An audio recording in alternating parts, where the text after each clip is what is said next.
एबटाबाद एक नाम नेहाद पुरअमन शहर जहां हर रोज एक नौजवान की लाश गिरती है।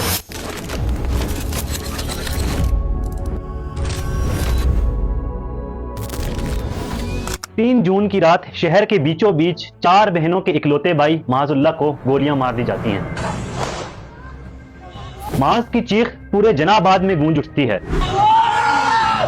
वो जमीन पे गिर जाता है, सड़क खून से रंग जाती है और यूं एबटाबाद का एक और जवान मौत के घाट उतार दिया जाता है। एक और मां की गोद उजाड़ दी जाती है। लेकिन इमोशनल मत हो, इससे क्या ही फर्क पड़ता है। एक कत्ल ही तो हुआ है, मकतूलों की फहरिस्त में एक नाम ही तो दर्ज हुआ है, कब्रिस्तान में एक और कब्र ही तो बनी है। इस चीज से कोई फर्क नहीं पड़ता कि वाकये की तफसील क्या है और कत्ल की वजह क्या है, और ना ये इंपॉर्टेंट है कि कसूर किसका है। असल सवाल तो ये है कि कभी पाकिस्तान का सबसे पुरअमन कहलाया जाने वाला शहर लियारी क्यों बनता जा रहा है। आखिर कब तक इस शहर के लोग अपने जवान बच्चों की लाशें उठाते रहेंगे।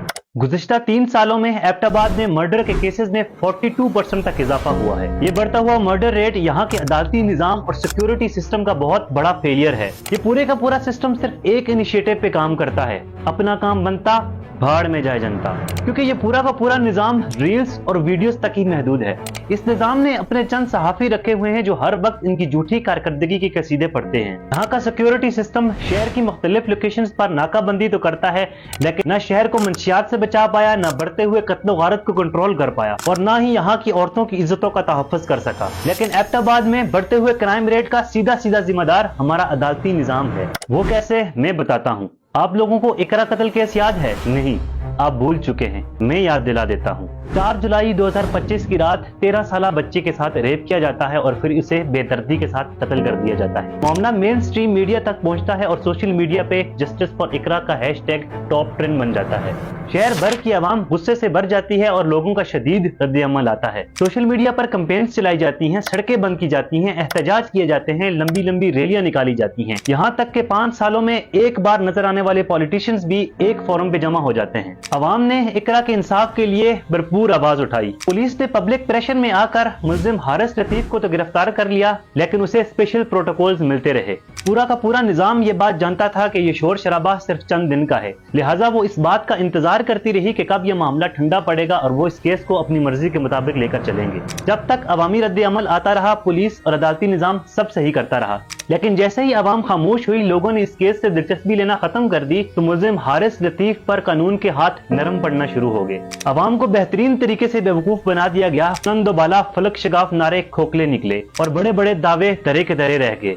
जस्टिस फॉर इकरा का नारा लगाने वालों को आज यही नहीं पता कि ये केस कहां तक पहुंचा है। इसके ठीक 5 माह बाद 4 दिसंबर 2025 को डॉक्टर वर्दा को भी कत्ल कर दिया जाता है। एक बार फिर मामला सोशल मीडिया पर पहुंचता है और जस्टिस फॉर डॉक्टर वर्दा का हैशटैग टॉप ट्रेंड बन जाता है।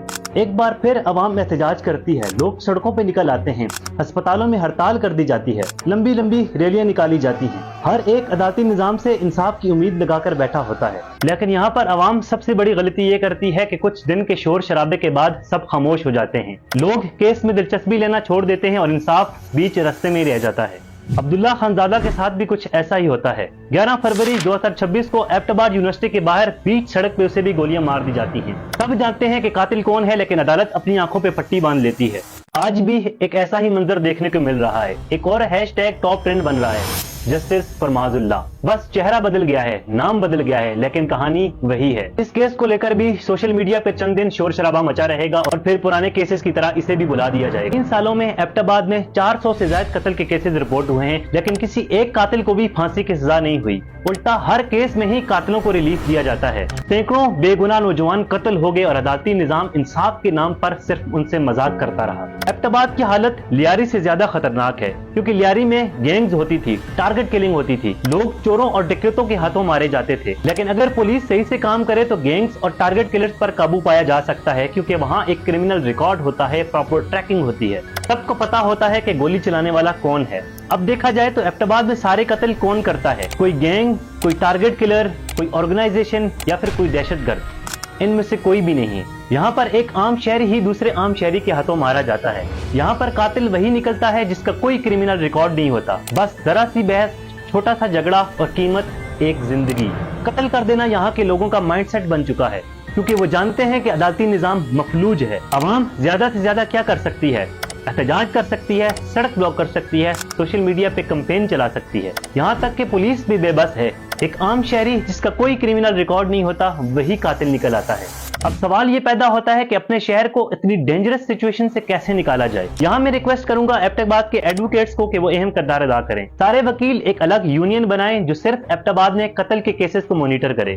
اگر کوئی وکیل کسی قاتل کا ڈیفنس لائر بنے تو سب اس سے سوشل بائیکاٹ کریں۔ عدالتی نظام کو مجبور کر دیا جائے کہ وہ کسی بھی قاتل پر رحم نہ کرے۔ عوام آواز اٹھائے، سڑکوں پہ نکلے اور آپ عدالت میں پہرا دیں۔ اگر آپ کی کوششوں سے ایک بھی قاتل پھانسی کے پھندے تک پہنچتا ہے تو ایبٹ آباد میں بڑھتا ہوا کرائم ریٹ کنٹرول کیا جا سکتا ہے، کیونکہ اگر ایک عام شہری کے دماغ میں یہ بات بٹھا دی گئی کہ قتل کی سزا صرف پھانسی ہے تو وہ اگلی بار بندوق اٹھانے سے پہلے 100 بار سوچے گا۔